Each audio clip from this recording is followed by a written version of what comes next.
오늘 새벽 우리에게 주신 하나님의 말씀은 누가복음 9장입니다. 신약 성경 105면입니다. 제 9장. 예수께서 12제자를 불러 모으사 모든 귀신을 제어하며 병을 고치는 능력과 권위를 주시고 하나님의 나라를 전파하며 앓는 자를 고치게 하려고 내보내시며 이르시되, 여행을 위하여 아무것도 가지지 말라. 지팡이나 배낭이나 양식이나 돈이나 두벌 옷을 가지지 말며 어느 집에 들어가든지 거기서 머물다가 거기서 떠나라. 누구든지 너희를 영접하지 아니하거든 그 성에서 떠날 때 너희 발에서 먼지를 떨어버려 그들에게 증거를 삼으라. 제자들이 나가 각 마을에 두루 다니며 곳곳에 복음을 전하며 병을 고치더라. 분봉왕 헤롯이 이 모든 일을 듣고 심히 당황하니 이는 어떤 사람은 요한이 죽은 자 가운데서 살아났다고도 하며 어떤 사람은 엘리야가 나타났다고도 하며 어떤 사람은 옛 선지자 한 사람이 다시 살아났다고도 함이라. 헤롯이 이르되, 요한은 내가 목을 베었거늘 이제 이런 일이 들리니 이 사람이 누군가? 하며 그를 보고자 하더라.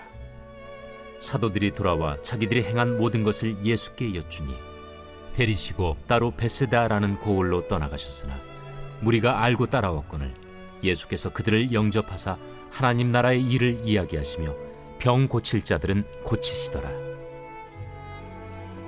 날이 저물어가매 12사도가 나아와 여짜오되, 무리를 보내어 두루 마을과 촌으로 가서 유하며 먹을 것을 얻게 하소서. 우리가 있는 여기는 빈 들이니이다. 너희가 먹을 것을 주라.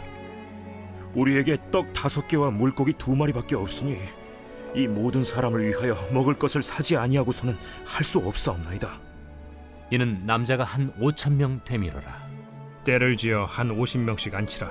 제자들이 이렇게 하여 다 앉힌 후 예수께서 떡 5개와 물고기 2마리를 가지사 하늘을 우러러 축사하시고 떼어 제자들에게 주어 무리에게 나누어 주게 하시니 먹고 다 배불렀더라. 그 남은 조각을 12바구니에 거두니라. 예수께서 따로 기도하실 때 제자들이 주와 함께 있더니 물어 이르시되, 무리가 나를 누구라고 하느냐? 세례 요한이라 하고 더러는 엘리야라 더러는 옛 선지자 중에 한 사람이 살아났다 하나이다. 너희는 나를 누구라 하느냐? 베드로가 대답하여 이르되, 하나님의 그리스도 신이이다 하니 경고하사 이 말을 아무에게도 이르지 말라 명하시고 이르시되, 인자가 많은 고난을 받고 장로들과 대제사장들과 서기관들에게 버림받아 죽임을 당하고 제3일에 살아나야 하리라. 아무든지 나를 따라오려거든 자기를 부인하고 날마다 제 십자가를 지고 나를 따를 것이니라. 누구든지 제 목숨을 구원하고자 하면 잃을 것이요 누구든지 나를 위하여 제 목숨을 잃으면 구원하리라. 사람이 만일 온 천하를 얻고도 자기를 잃든지 빼앗기든지 하면 무엇이 유익하리요? 누구든지 나와 내 말을 부끄러워하면 인자도 자기와 아버지와 거룩한 천사들의 영광으로 올 때 그 사람을 부끄러워하리라. 내가 참으로 너희에게 이르노니 여기 서 있는 사람 중에 죽기 전에 하나님의 나라를 볼 자들도 있느니라. 이 말씀을 하신 후 8일쯤 되어 예수께서 베드로와 요한과 야고보를 데리고 기도하시러 산에 올라가사 기도하실 때에 용모가 변화되고 그 옷이 휘어져 광채가 나더라. 문득 두 사람이 예수와 함께 말하니 이는 모세와 엘리야라. 영광 중에 나타나서 장차 예수께서 예루살렘에서 별세하실 것을 말할세 베드로와 및 함께 있는 자들이 깊이 졸다가 온전히 깨어나 예수의 영광과 및 함께 선 두 사람을 보더니 두 사람이 떠날 때에 베드로가 예수께 여짜오되, 주여, 우리가 여기 있는 것이 좋사오니 우리가 초막 셋을 짓되 하나는 주를 위하여 하나는 모세를 위하여 하나는 엘리야를 위하여 하사이다 하되 자기가 하는 말을 자기도 알지 못하더라. 이 말할 즈음에 구름이 와서 그들을 덮는지라. 구름 속으로 들어갈 때 그들이 무서워하더니 구름 속에서 소리가 나서 이는 나의 아들 곧 택함을 받은 자니 너희는 그의 말을 들으라. 소리가 그침에 오직 예수만 보이더라. 제자들이 잠잠하여 그 본 것을 무엇이든지 그때에는 아무에게도 이르지 아니하니라. 이튿날 산에서 내려오시니 큰 무리가 맞을세. 무리 중에 한 사람이 소리질러 이르되, 선생님, 정컨대 내 아들을 돌보아 주옵소서. 이런데 외아들이니이다. 귀신이 그를 잡아 갑자기 부르짖게 하고 경련을 일으켜 거품을 흘리게 하며 몹시 상하게 하고야 겨우 떠나가나이다. 당신의 제자들에게 내쫓아 주기를 구하였으나 그들이 능히 못하더이다. 믿음이 없고 패역한 세대여, 내가 얼마나 너희와 함께 있으며 너희에게 참으리요. 네 아들을 이리로 데리고 오라. 하시니 올 때에 귀신이 그를 거꾸로 들이고 심한 경련을 일으키게 하는지라. 예수께서 더러운 귀신을 꾸짖으시고 아이를 낳게 하사 그 아버지에게 도로 주시니 사람들이 다 하나님의 위엄에 놀라니라. 그들이 다 그 행하시는 모든 일을 놀랍게 여길세. 예수께서 제자들에게 이르시되, 이 말을 너희 귀에 담아두라. 인자가 장차 사람들의 손에 넘겨지리라. 그들이 이 말씀을 알지 못하니 이는 그들로 깨닫지 못하게 숨긴 바 되었습니다. 또 그들은 이 말씀을 묻기도 두려워하더라. 제자 중에서 누가 크냐 하는 변론이 일어나니 예수께서 그 마음에 변론하는 것을 아시고 어린아이 하나를 데려다가 자기 곁에 세우시고 그들에게 이르시되, 누구든지 내 이름으로 이런 어린아이를 영접하면 곧 나를 영접하며 또 누구든지 나를 영접하면 곧 나를 보내신 이를 영접함이라. 너희 모든 사람 중에 가장 작은 그가 큰 자니라. 요한이 여짜오되, 주여, 어떤 사람이 주의 이름으로 귀신을 내쫓는 것을 우리가 보고 우리와 함께 따르지 아니함으로 금하였나이다. 금하지 말라. 너희를 반대하지 않는 자는 너희를 위하는 자니라. 예수께서 승천하실 기약이 차감해 예루살렘을 향하여 올라가기로 굳게 결심하시고 사자들을 앞서 보내심에 그들이 가서 예수를 위하여 준비하려고 사마리아인의 한 마을에 들어갔더니 예수께서 예루살렘을 향하여 가시기 때문에 그들이 받아들이지 아니하는지라. 제자 야고보와 요한이 이를 보고, 주여, 우리가 불을 명하여 하늘로부터 내려 저들을 멸하라 하기를 원하시나이까? 예수께서 돌아보시며 꾸짖으시고 함께 다른 마을로 가시니라. 길 가실 때에 어떤 사람이 여짜오되, 어디로 가시든지 나는 따르리이다. 여우도 굴이 있고 공중의 새도 집이 있으되 인자는 머리둘 곳이 없도다. 또 다른 사람에게, 나를 따르라. 나로 먼저 가서 내 아버지를 장사하게 허락하옵소서. 죽은 자들로 자기의 죽은 자들을 장사하게 하고 너는 가서 하나님의 나라를 전파하라. 주여, 내가 주를 따르겠나이다마는 나로 먼저 내 가족을 작별하게 허락하소서.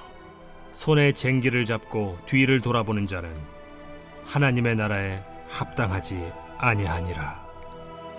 오늘 새벽에도 주님의 은혜와 평강이 함께하기를 축복합니다. 오늘 말씀은 누가복음 이제 9장입니다. 우리가 학교에서 선생님이 수업을 하실 때 가장 중요하다라고 강조하는 것들이 있습니다. 밑줄도 치게 하고 다른 것은 다 잃어버려도 이것은 꼭 기억해야 된다. 강조하는 것이 있죠. 이런 내용들은 보통 외우기도 하고 밑줄 치기도 하고 직접 실습하기도 합니다. 그리고 내 몸에 익히도록, 머리로만 익히는 게 아니라 몸으로 익히도록 합니다. 그리고 나서 시험을 다음에 보게 되면 이 문제가 시험에 나올까요? 안 나올까요?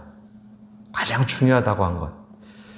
보통 이런 것들은 시험에 나옵니다. 그런데 우리가 어설프게 공부를 하거나 혹은 내 생각이 먼저 다른 곳에 관심이 있으면 중요하다라고 하는 게 중요하게 여겨지지가 않습니다. 선생님이 그냥 똑같이 이걸 강조하나 보다라고 생각을 하죠. 그런 학생들은 이 문제를 시험을 보게 되면 틀립니다. 다 가르쳐주고 가장 중요한 이 다 잃어버려도 이거는 꼭 기억해야 된다. 예수님께서 우리에게 이것은 꼭 기억하고 이것을 붙잡고 이것을 전하고 살라라고 했던 가장 중요한 핵심, 복음이란 게 어떤 것일까요? 우리가 복음 그러면 예수님의 죽음과 부활하심, 우리를 위해서 죽으시고 부활하신 것을 복음이라고 우리는 믿고 살아갑니다. 이것은 서신서에 나오는 복음의 의미고 예수님이 직접 우리에게, 특별히 제자들에게 가르쳐 주신 복음, 너희들에게 이것을 가르치고 이것을 전하고 이것대로 살아라고 한 주제가 있습니다.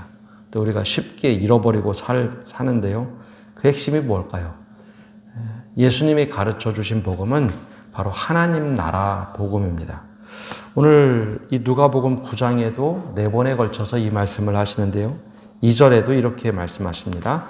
하나님 나라를 전파하여 앓는 자를 고치게 하려고 보내시며 11절에도 또 나옵니다.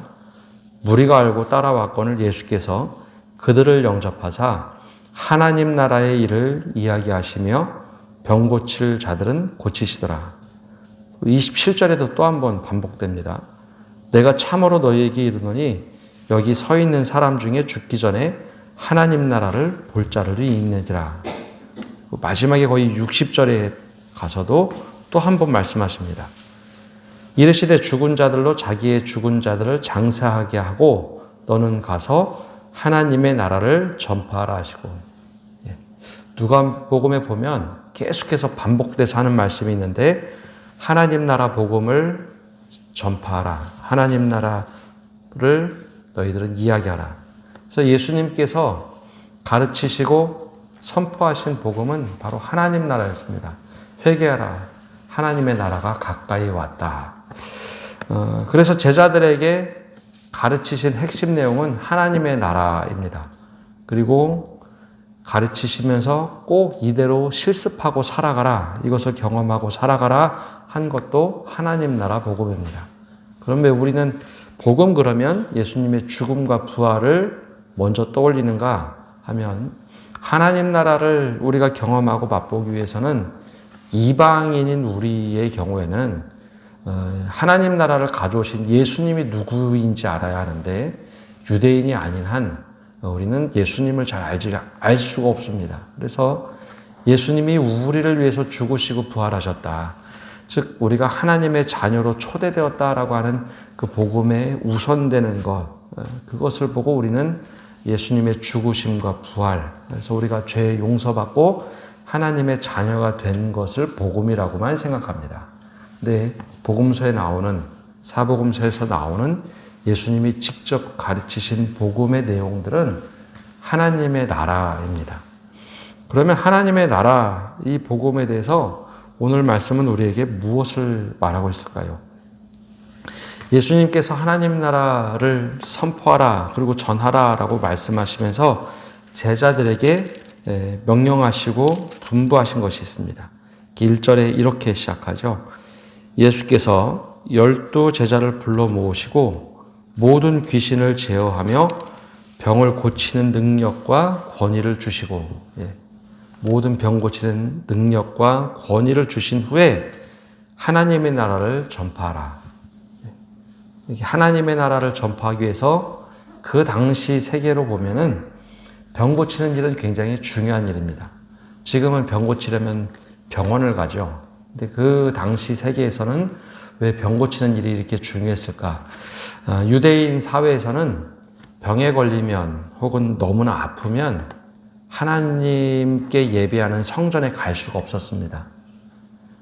병에 걸리면 제사장에게 내가 병이 나았다라는 증명을 받기 전에는 예배도 할 수도 없고 따로 개인적인 기도는 할 수는 있으나 성전 예배를 드릴 수가 없죠. 즉 하나님과 단절이 되는 겁니다. 그래서 예수님께서 직접 병들을 고치시고 귀신을 쫓아내시면 그 사람들이 어떻게 했는가 하면 제사장에게 가서 내 병을 보여주고 내가 나았다함을 이야기를 들으면 사람들에게 가서 자랑하고 성전에 가서 예배했습니다. 즉 하나님의 나라가 임하는 것은 병 고침을 통해서 그 사람들이 하나님 나라의 맛을 보고 경험하도록 했던 것. 그게 바로 이제 예수님께서 제자들에게 실습으로 경험하도록 했던 겁니다. 너 가서 권세를 줄 테니까 병을 고치라. 그럼 너희가 가서 병을 고치고 하나님 나라 복음을 전하고 그들이 하나님 나라를 맛보도록 해라. 그래서 6절에 보면 제자들이 나가서 각 마을에 두루 다니며 곳곳에 복음을 전하며 병을 고치더라. 여기서 말하는 복음은 예수님이 죽으시고 부활하셨다 그 얘기가 아닙니다. 우리가 하나님 나라를 지금 경험하고 맛보고 있다라는 것. 예수님이 우리에게 가르쳐 주신 이것을 전하는 일이었습니다. 근데 그 일들 중에 가장 놀라웠던 일들 중에 하나가 오병이어의 기적입니다. 사복음서, 4개의 복음서에 모든 내용이 똑같이 적혀 있는 것은 이 기적 중에 이 오병이어가 유일합니다. 우리 생각에는 많은 기적들이 똑같이 다 기록될 것 같은데요. 오병이어 기적만 4개의 복음서에서 똑같이 적혀져 있습니다. 근데 오병이어가 왜 이렇게 중요할까요? 오병이어의 기적은 하나님 나라를 모든 사람들이 맛보았던 사건입니다. 우리가 우리가 세상에서 살아가면서 우리에게 유일하게 먹을 것이 조금 남아있다. 그럼 이것을 나누면서 먹을까요? 아니면 내 거니까 움켜잡고 나만 먹을까요? 조금이라도 좀 풍성하거나 괜찮으면 우리는 나눌 줄 압니다. 정말 어렵고 힘든 상황이 생기면 그러기가 쉽지 않고 움켜잡고 나만 살아야 된다라고 생각합니다. 안 그럴 것 같은데 지난 4년 동안 우리가 코로나19 이 바이러스가 확산될 때 우리는 그 경험을 다시 한번 했습니다. 마스크 하나를 얻으려고 누군가의 마스크가 나눠지는 것보다는 내 거 하나 확보하는 게 굉장히 중요했고, 전 세계 강대국들은 백신이 나왔을 때 자국의 백신 확보하려고 굉장히 노력을 했습니다. 물론 우리나라도 그랬죠. 우리가 사는 게 더 중요했습니다. 어느 정도였냐면 백신 숫자가 너무 많아서 그 나라에서 소비를 못하고 폐기를 할지언정 가난한 나라에 나누는 나라들은 별로 없었습니다. 내가 더 중요하죠. 그게 우리가 경험했던 일입니다. 전 세계에서 생산되는 식량은 전 세계 60억, 70억이 다 먹고 남아돌지만 여전히 누구는 너무 많이 먹어서 살을 빼려고 굶고 어떤 지역은 굶어서 죽는 경우가 있습니다. 근데 예수님이 오병이어의 기적은 전혀 달랐죠. 이 무리들이 예수님을 막 따라왔습니다. 근데 11절에 보면 이렇게 기록하죠. 무리가 알고 따라왔거늘 예수께서 그들을 영접하사 하나님 나라의 일을 이야기하시며 병 고칠 자들은 고치시더라. 예수님을 사람들이 따라오면서 병도 고치고 말씀을 듣기 시작합니다. 하나님 나라의 일을 듣게 되죠. 근데 그 사람들이 늦은 시간까지 계속해서 따라와 있었습니다. 예수님께서 뭐라고 말씀하시냐면 제자들에게 가서 먹을 것을 나눠주면 좋겠다.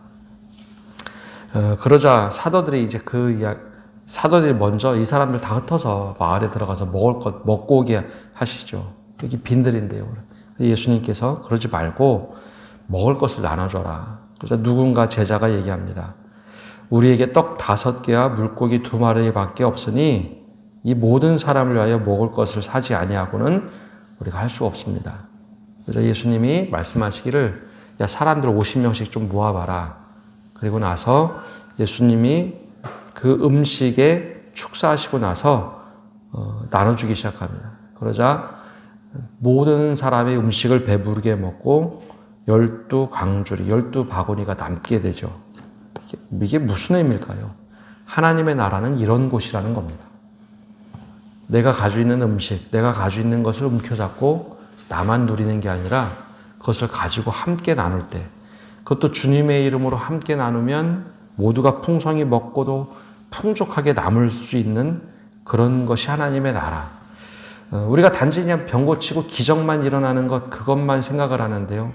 하나님의 나라를 맛보도록 제자들과 모든 사람들에게 경험하게 하신 것이 하나님 나라입니다. 또 하나님 나라 법칙도 오늘 말씀에 말씀하고 계세요. 누구든지 자기의 목숨을 구원하고자 하면 잃는 것이고 누구든지 나를 위하여 자기 목숨을 잃으면 구원을 받는 게 하나님의 나라라는 거죠. 이게 마태복음에서는 먼저 그의 나라와 그의 의를 구하라. 그리하면 이 모든 것을 너희에게 더하시리라. 이 말씀을 하시는 게 하나님 나라 법칙으로 살아가는 겁니다. 하나님의 나라가 임하면 더 높은 자리에 올라가고 권위를 떵떵 내세우는 사람이 높은 게 아니라 그걸 가지고 막 싸우자 주님이 47절에 말씀하십니다. 예수께서 그 마음에 변론하는 것을 아시고 어린아이 하나를 데려다가 자기 곁에 세우시고 그들에게 이르시되 누구든지 내 이름으로 이런 어린아이를 영접하면 곧 나를 영접하며 또 누구든지 나를 영접하면 곧 나를 보내신 이를 영접함이라. 너희 모든 사람 중에서 가장 작은 그가 큰 자니. 하나님의 나라는 역전이 일어나는 세상입니다.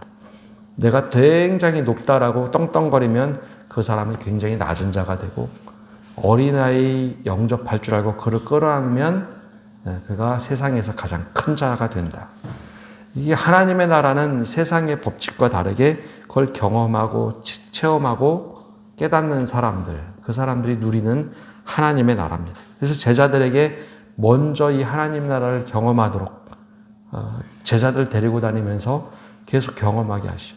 그래서 예수님이 죽으시고 부활하신 승천하셨을 때 제자들이 사도가 되어서 밖에 나가 복음을 전할 때 예수님이 죽으시고 부활하셨다. 그것만 끝난 것이 아니라 어떻게 살아갈까? 그거를 가르치고 그리고 하나님 나라를 맛보도록 한 것이 제자들의 삶이었습니다. 오늘 말씀에 또 하나님의 나라 마지막으로 말씀을 드리면 하나님의 나라는 황홀경을 경험하고 그곳에 머무는 것이 하나님의 나라가 아닙니다. 제자들 3명을 데리고 가서 변화산에서 모세와 엘리야와 예수님이 죽을 것을 놀이하는 모습을 봅니다. 그때 모두 다 황홀경에 빠져서 베드로는 그러죠. 여기에 초가 셋을 짓고 여기에 머물며 살고 싶습니다. 예수님은 그걸 허용하지 않습니다. 하나님의 나라는 그렇게 황홀경에 빠져 사는 게 아니라 우리가 할 일을 하는 것, 하나님의 뜻을 이루고자 다시 산에 내려가서 사람들과 함께 살며 복음을 증거하고 경험하도록 하는 게 하나님의 나라다. 오늘 말씀에는 하나님의 나라를 우리에게 이렇게 말씀하고 계십니다. 그리고 이 복음대로 전하고 살아라.